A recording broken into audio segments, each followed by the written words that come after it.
Good morning and good afternoon, everyone.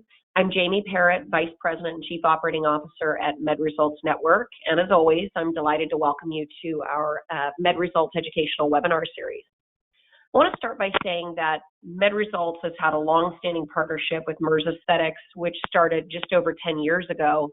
And today we've invited back one of our favorite speakers from Merz. So to give you a little background on the organization, for those of you who may not already be Merz customers, as a global organization, they offer a full range of injectables and devices.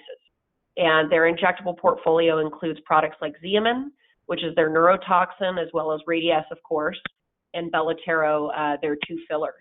What you may not know is that they also have that full device portfolio, including all therapy for skin tightening, Selfina to treat cellulite, and now a multi-platform laser and RF microneedling, amongst other devices that they can offer. So today, Merz is a very different company than when we first partnered with them years ago, as they can now treat over 90% of the patients that walk through your door.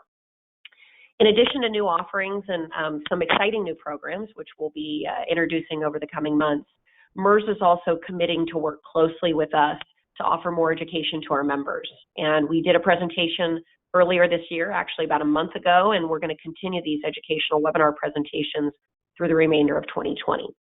Today, as I mentioned, we brought back Linley Law. She's a key account manager, which they call a CAM, from Merz Aesthetics, and she gave our first presentation of the year. Linley works with aesthetic medical practices in more of a consultative capacity to help them find new ways to grow their business, both within Merz and, of course, across all of their business units.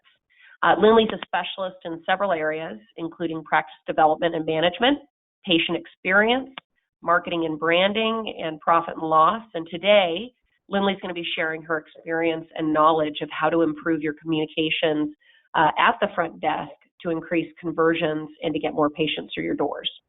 So before we begin, I just want to let you all know that while we don't have a live Q&A at the end of the presentation, I do encourage you all to ask questions on our short survey, which is going to pop up automatically after the presentation closes.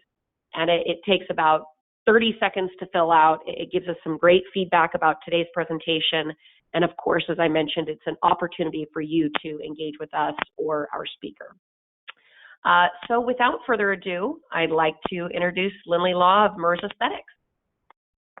Thank you, Jamie, and good morning and good afternoon, everyone. Appreciate you joining me. When you think about mastering phone communications, you really do. Think about when I first started in the industry about 24 years ago, of someone sitting at the front desk with a phone and a phone cord, and it sure does look different now. But we're going to concentrate on the phones and then also talk about your web and how it breaks down between the different types that are attracted to your practice.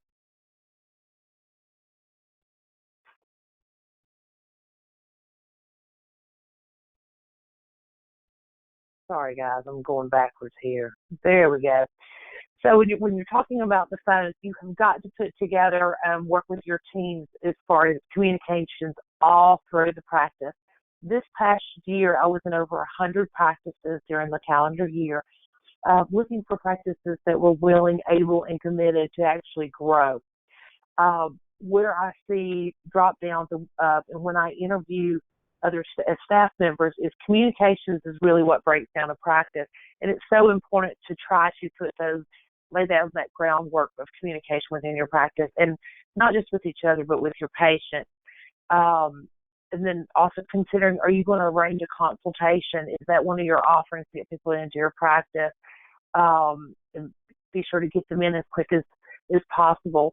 You need to look at the adequacy of your phone system. The practice that I started about 4 years ago, I got there and they were marketing and had no one there to answer the phone in the early morning when their commercials were running. And then we realized we didn't have enough lines to handle the call. So it's very, very, you need to know, it's very important how many phone lines you do come in, as long as you're still working with landlines. Building an effective communication structure, as I mentioned, there's three key questions that every new client needs to go through in your phone bank. And your successful call handlers also listen, they probe to understand, they take control of your call. We're going to talk a little bit about lead tracking because I know everyone does it different. And believe me, I am not one to judge. You can either be doing it through an EMR, a CRM, or on Excel spreadsheets.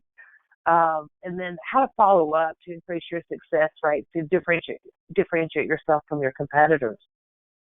The phone call process actually breaks down into 4 different areas. You got to create the right infrastructure so your staff has the background that they need. And when I say background, I mean, who are you? So what makes you special? How do you feel about your practice? Why you do what you do? Is your staff needs to be able to credential that. They need to be able to credential your providers. They need to be able to credential your procedures. Whoever's answering the phone, this is everyone's responsibility.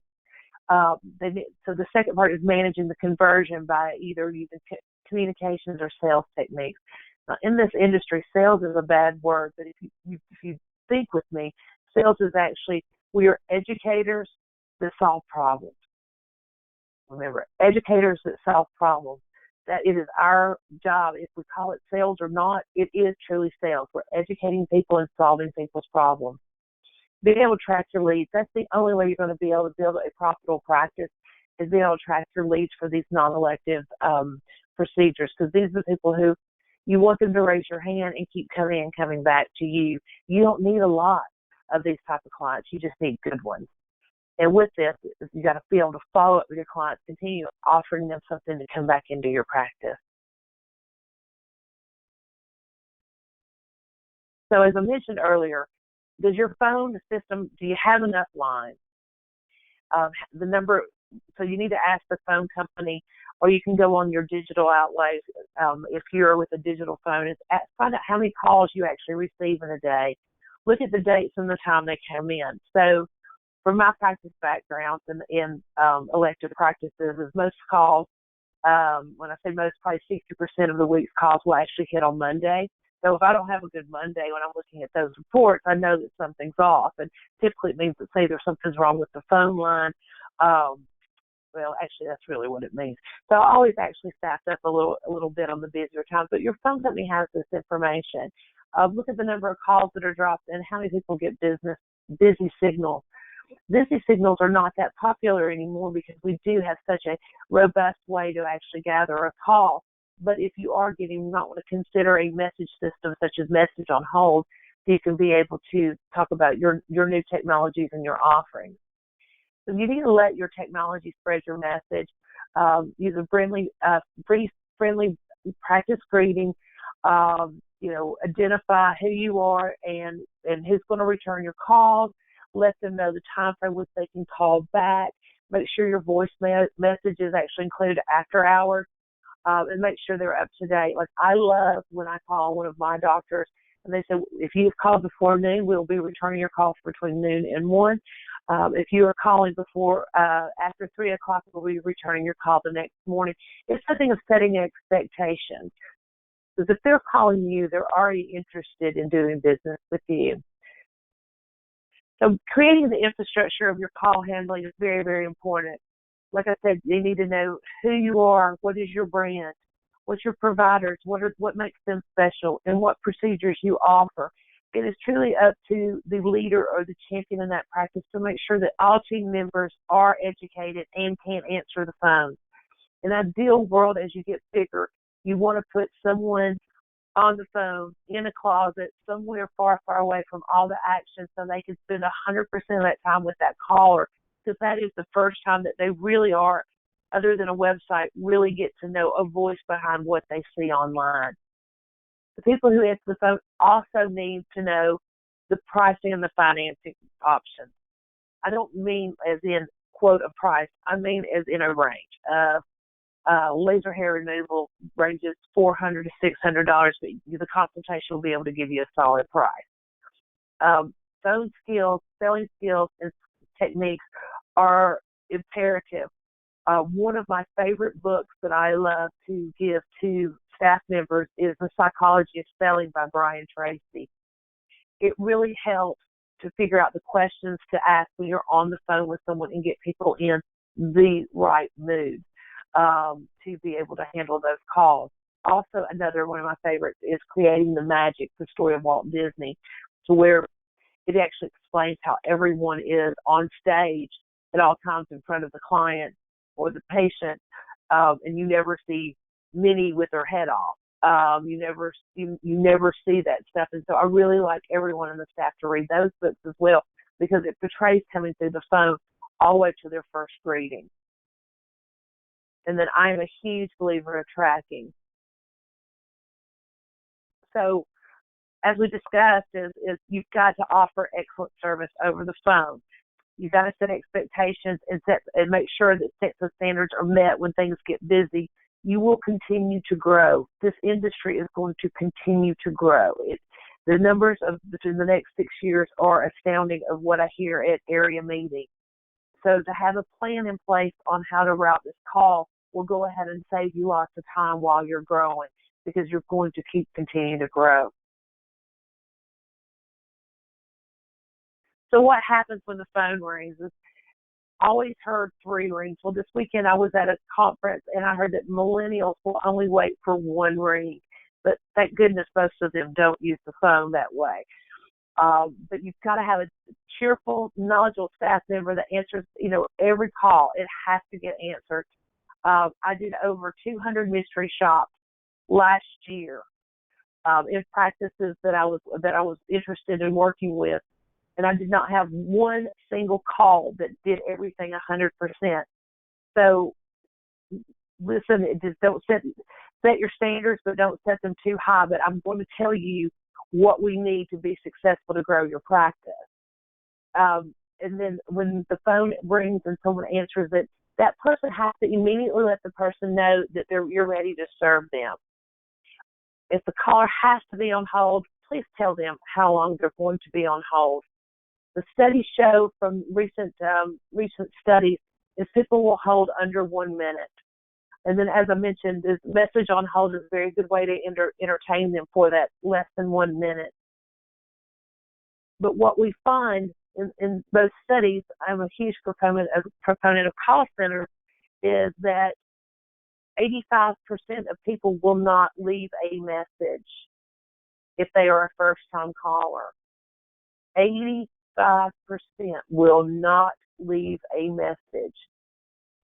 60% if they are already, 60% will if they're already an established patient of yours. So if you're too busy to take a call, I actually, in every practice that I've worked and ran, I wanted to be able to work in the front desk so I can actually count calls myself. When I'm observing a practice, it's the first place I go, because that is truly the nucleus of the day. So I like to see how many calls are coming in, how many appointment changes that are being made. If there's any rewards programs going in or out your system, is how long does that take? On average, about 7 minutes to be able to use those reward programs and coupons. Also like to look at who is answering the phone and who's checking in, who's checking out. If it's one person, then that's where we really have to look at how to maximize that time, because everybody has to feel important. It's not what you say, it's how you make them feel. So there's techniques to doing that. But if you're too busy to take a call, reassure them that you'll get right back, and let them know how long. I've got to say, I personally do not mind saying, can I call you right back? And if they call me right back, would they say they are, I'm even more enthusiastic about doing business with that person, because they've already kept one word with me and they've already built trust with me. So if you are having voice messages or you have a way to take those, is just remember you're probably only getting 15% of those. And you need to have a policy as you look at your phone tree and as you look at your credentialing, you look at your procedures, your providers of what you want to be portrayed to those people, is making sure that your messages get updated with your staff and looking at the outline of how that is. And so establishing goals is you got to be able to know, if you know how much your phone is ringing, if you know what you're spending in marketing or online media or what have you, is how many web leads you're getting, how many calls are you getting, and based on that number, how many consultations or appointments are you scheduling, so you can set measurements to continue to get better in these processes as time goes on. As going into the call planning, as I know I'm beating a dead horse here, but if I could go back in the practices that I have ran, is what I regret the most is not blocking off time to train. You get a practice started, you start getting busier, you need the revenue coming in, and you're adding one person until you already needed two. And I hope some of you are grinning at that. But it's so hard to stop and really make training count for you to where you can hold everyone accountable for knowing the same things and being able to answer the basic questions and being able to obtain a name, a phone number, and even an email address to either make a return call or to put them on your list. It's up to you as leaders to make this happen. It's my biggest regret so far in the practices that I've built. Ironically, here I am a trainer. You would think that I would know better. So, but before you answer a call, you got to know what the goal of the phone interview is. If someone's answering the phone and they realize what the goal is, it's not. Believe it or not, it's not to get that person off the phone so you can go back to checking someone in or checking out. It's actually is to get that caller to come in to see you as well. So you got to take the time to actually tap into the desires of the caller and motivate them to come in. And motivating them to come in actually is that's where the credentialing comes in of who you are, what do you want to portray, what makes you different, and the procedures and the providers that you have, what makes you different. So getting a name, a phone number, and how they heard about you, and an email address is so very important for that caller, and to offering them a complimentary consultation or a visit to come in. Also, before you put someone on the phone, is you've got to know your services. As I continue to speak, is knowing your procedures and your benefits. Also, focus on the safety and the expertise that's in the office, because it'll come down to your expertise as being one of those reasons of why to choose you. The processes of how each procedure is outlined is the goal of the call is not to give a consultation, it's to get them in. But whoever's making the call needs to be able to summarize and ask the questions, because the more questions that person can answer, the more trust that's going to be built into your practice. Technology. Use terms like tested, proven. Continue to focus on safety, because that's somewhere where your competitors will not if they are calling around or checking prices. The provider's experience, the three most important features of the doctor or the provider. And then knowing your outcomes as far as patient satisfaction of your past patients in that survey, or even like if someone calls me and asks you how much you charge for Botox, that's one of the biggest questions that gets asked today. And you say, you've called the right place. Our practice is blah, blah, blah, blah, and we have 100% patient satisfaction, or what have you. And I hate to use that as an example, being a Zeman girl, but I will say that is because people like clinics. I actually prefer puffs with lotion myself, but you got to be able to answer that question and be able to talk. Pricing and financing options are also very important, and depending on what your practice goes through and how much technology you have in them, you need to know and be able to talk about the pricing structures and the finance. If you have lasers, you probably have multiple treatments that actually give the best results. And your person on the phone actually needs to be able to break that down. Is like if it's an RF microneedling, we actually suggest that you have 3 treatments. You will see the biggest part of your outcome between your second and third, and after your third. So that's why we break them down into 3, and they are either $800 a piece or $850, but we do 3 for $2,100. But being able to talk like that and be able to tell people the why and break it down, and then we can also we do 12 months same with cash, so that would be $150 or $200 a month for the next 12 months. But being able to have your people trained to be able to discuss in that is very, very important. Also, knowing your pricing versus your competitors. You don't want to be the highest. You don't want to be the lowest. And then also, there's always going to be hidden objections. And typically it comes down to I don't either trust you enough, I can't afford it, or I'm scared, or maybe I'm just not ready. Care Credit came out with a study that out for the 2019, and they said that people considering a non-invasive treatment actually goes through 6.4 touch points before getting the decision to have a non-invasive procedure. So if you think about that, that's probably, depending on their age, that's either 2 or 3 online, and then their phone call, and then scheduling your consultation, and then booking or after a follow-up. So being able to walk people through this journey just only helps speed it up for you and allow more people to come into your funnel. So we talked about basic skill sales. A psychologist selling Brian Tracy. You're never going to go wrong with any Brian Tracy book.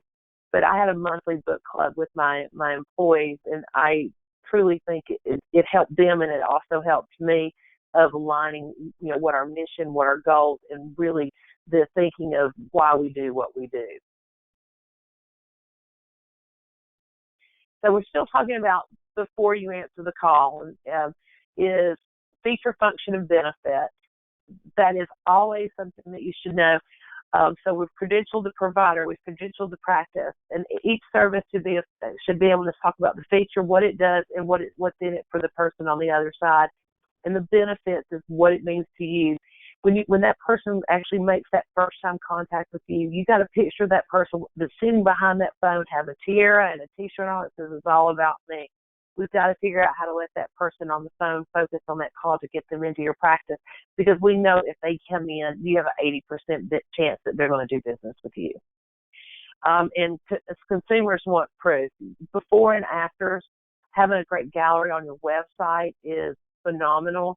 On your Google business, I think you pretty much have to now have organic pictures to actually make your Google My Business sit out. So, but before and afters are the best way to sell what we do right now. So, attitude shines through. It is one of the most important things you can do to make your practice be successful is make sure that the leadership sets a positive professional tone at all times. You should always have a standard greeting and speak with confidence. Back in my days of laser vision correction or LASIK, we gave away mirrors to sit at the front desk so they actually could smile at themselves while they're on their phone and be able to watch their body language. Were they sitting up straight? Were they smiling? Were they paying a good attention? But I like people to use the standard greeting. So my favorite would be, thank you for calling. Thank you for calling ABC Aesthetics. My name is Linley. May I get your name, please? Great. Well, Sarah. I'm so glad to hear from you. In case we get disconnected, may I get your number? Well, Sarah, thank you so much for calling. We've been waiting on your call. How can we help you today? So let's say she takes that question of how much do you charge for Botox. The next answer would be, you have called the right place. Dr. So-and-so or blah, blah, blah, blah, blah. Spit out 3 things that make you special. And then let your person take it from there. But it basically is assuring her that she called the right place. You already have a name, a phone number.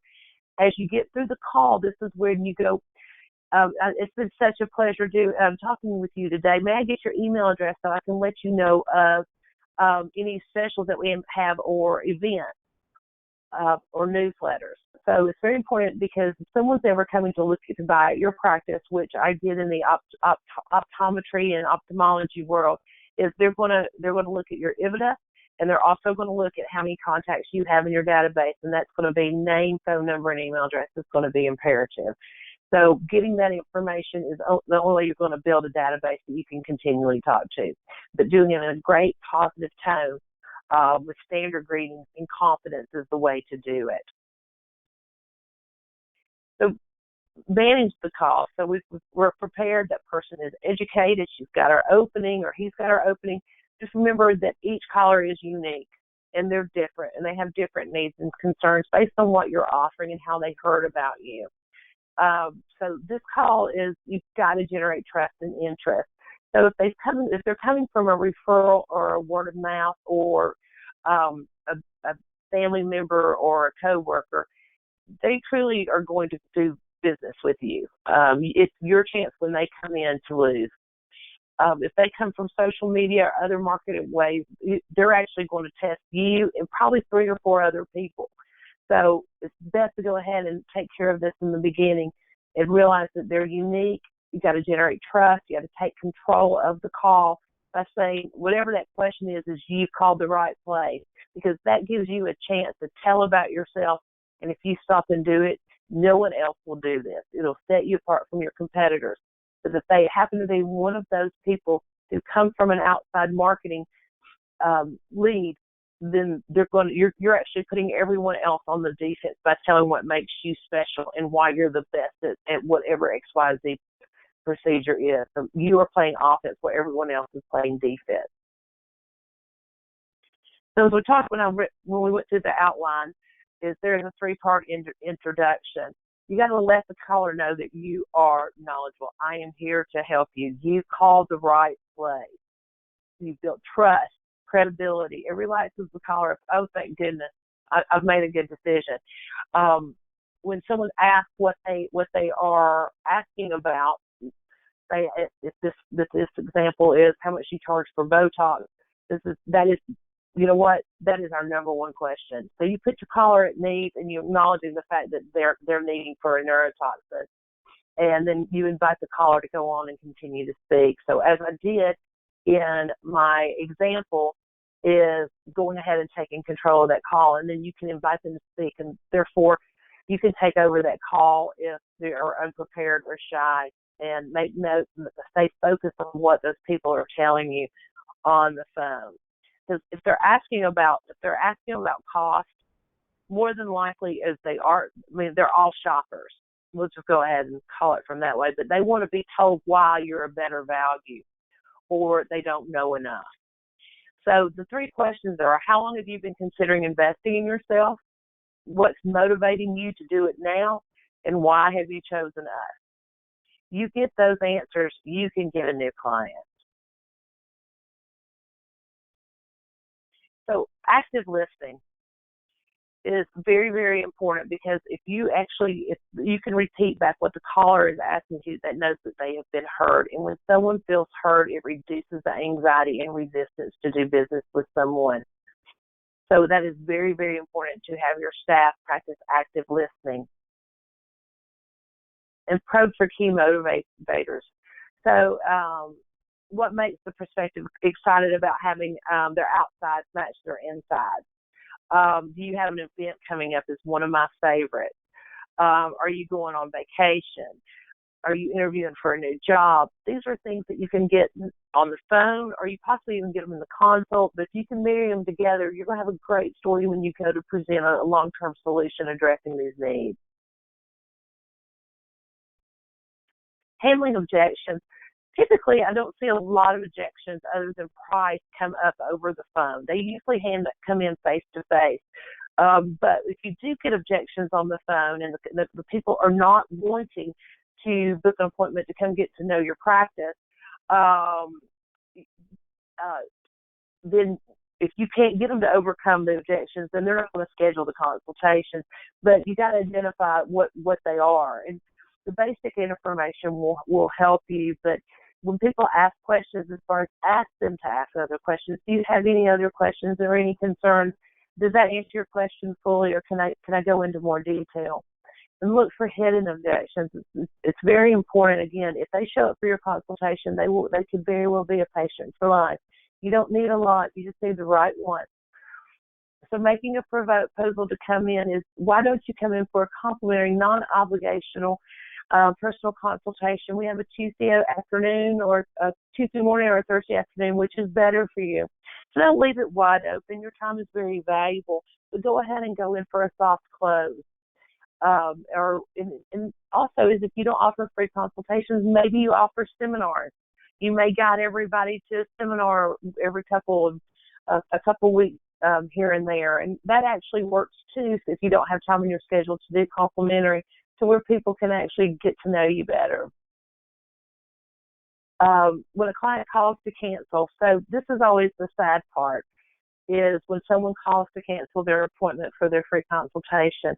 What I find is typically once you get them on the book is if you do not do either an opening or a introductory call to them, making sure that they have directions or do something to put them at ease before they're coming in, you probably will have between a 30 to 40% cancellation rate or no-show rate for complimentary. And if you want to go into deeper details with that, I'll give you my email address at the end of this. But, I don't mind as you grow your practice of putting down a deposit fee that goes towards any of your procedures just to see if there's any skin in the game. Because the last thing you want is yourself or your providers have an hour go by that you could have filled. But when someone does call to cancel, is they really are. They're worried about something, and typically it is either something going on we have no control about, it's either finances, or they feel like they've lost trust. But if your person has time, or if the person answers the phone has time, or even remembers this person, it's very good for them to go back and go, I truly understand, but we'd love to have you come back in. But also, callers decided that if they actually do, they're going to get attacked and be tried to instantly rebook. But I think taking a softer way back and go, you know what, we're always concerned about someone making the first step of investing into themselves. We want you to be ready. What information can I provide you so when you get ready again, that will be the first place that you call? So that is part of your training and putting together before a call is how to handle cancellations. Every practice will do it different. Some may not have a policy at all, but I truly, when you have a busy front desk, so when the same person answers the phones that's checking in, that's checking out, it is so hard for that person to be able to do all of it well. So just make sure that you have policies put in place so you can handle things the best way you possibly can as you grow. So lead tracking is one of my favorite things. I have been in this situation where, 24 years ago, there was not any lead tracking software except the one called ACT, but it wasn't available for multi-users. But so I ended up doing things on Excel spreadsheets, and I also do it in some of the practices I work with that haven't invested in an EMR, CRM, or some kind of database to put them in. And believe me, I am not typically surprised when I go into practice that doesn't have one that's plenty successful. But tracking is essential for you to grow your database. You need to have a database. Like I said, if you ever want to merge or join with another practice, be sold. You've got to have those names of people that you are constantly working. Because going back to the non-invasive 6.4 interactions that means that you're going to need to reach out with these people to try to get them in.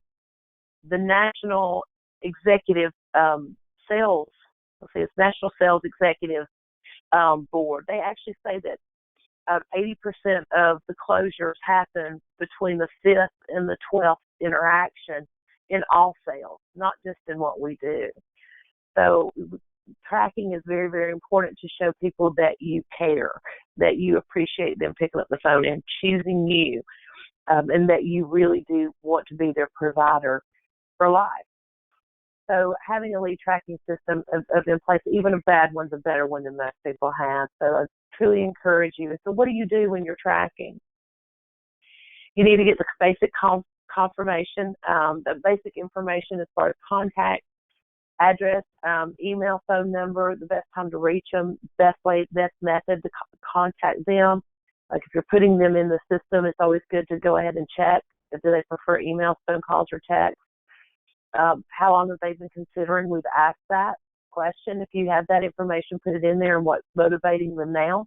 So even if you have an Excel spreadsheet, there's someone that has a little extra time somewhere can pick that up, and they can go in and tie in and go, we know that you called us because you have let's say a high school reunion this summer, and we want to get you ready for that. How can we help you?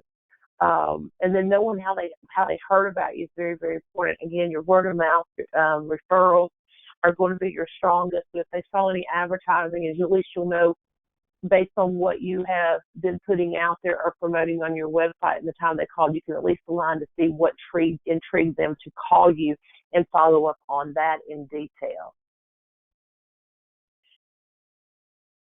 So when you're looking at putting systems in place and seeing how your successes are coming along, and your tracking is knowing, where your calls are coming from, how many of your calls convert to a consultation, what and who are your best referral sources. I love the referral sources, especially from the word of mouth. If you put them in the system, you can start sending thank you notes to those people for referring someone, and you don't even have to put the name. Just thank you for your recent referral. It's the biggest compliment we could ever have. And then if someone needs follow-up calls, is it a nurse? Is it a doctor? Who needs to make that call and when? And then understanding getting a birth date is very, very important. You can see how your generational, that's a hard word to say, how you break it down into generations, and then what's effective. And so, and like it says here, it can be a paper or just doing something is better than most. So why would you follow up? It's to show people that you care. If people are calling you for some type of elective procedure, that means that they are insecure about something. And you are an educator and you solve problems being a provider. So that's why you follow up, is to let people know that you want to help them. And plus you have too much invested in starting your practice to just leave one prospect and their decision in their own hands. To get the investment, you have to keep reaping and sowing and plowing that field, because repeated exposure brings trust. And it's just good customer service to let people know that you care, that you're thinking of them, and that they were heard, that, that not only they called, but we wanted to do business with you. So making it a part of your practice is, it started with your foundation of before the call. Is what's your brand, your providers, and what makes you all special compared to your competitors. Who's going to answer the call? Are they going to do it cheerfully?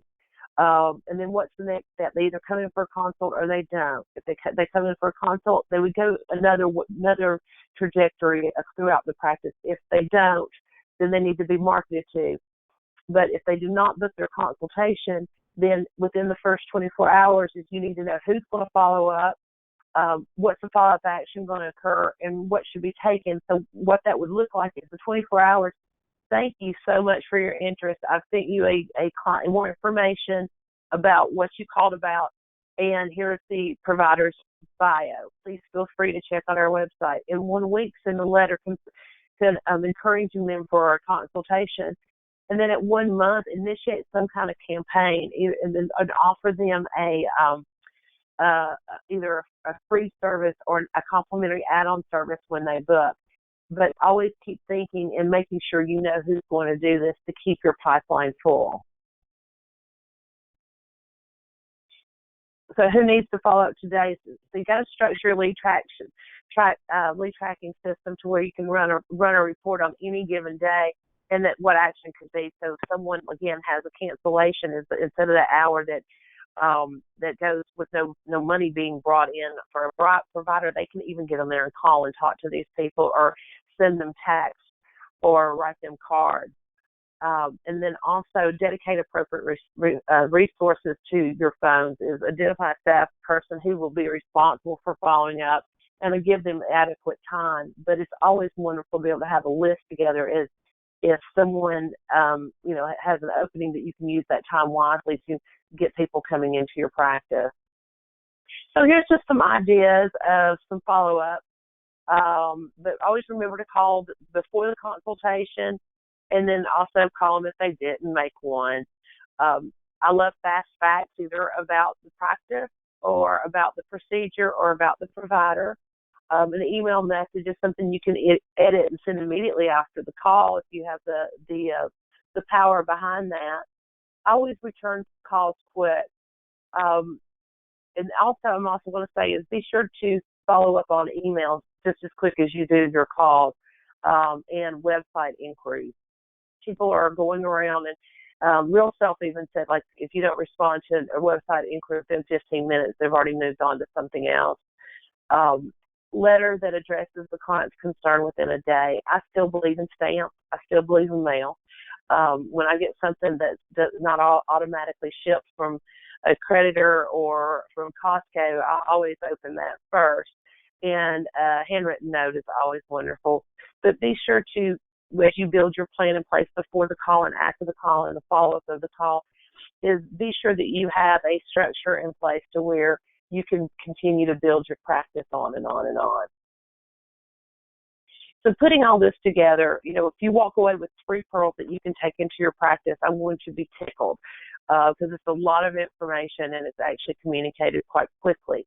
But, if you are a practice manager or have a practice manager on this call, be sure to set goals and standards of calls to conversions, to consults. Also rebounding as far as people who didn't schedule a consult that finally gets in for a consult. And then be able to measure who shows and who doesn't. Always be looking at your communication process of how you have it outlined. And make sure that your infrastructure is in place to handle the volume in which you're putting through your practice. Implement your policies and procedures to achieve your goals. Start with in a startup or a young practice. It's always hard to have the right procedures and the policies in place because you don't know what you don't know. And I felt like I was always backing up having to put new policies in place based on the behavior of my staff instead of the policies and procedures being there to change the behavior of my staff. But educate them. Again, my biggest regret is really dedicating time on educating the staff and equip them with any resource that they need to make your practice better, and then establish some type of lead system and make it a priority. So staff is manage the phone interview by perfecting call techniques. And I know people hate role playing, but this is always a great thing to do in downtime as well. But what is your greeting? What's your intro? Are you addressing the caller's concerns? Are you gathering the information? How long, why now, and why us? The benefits of the procedure and what that means to them.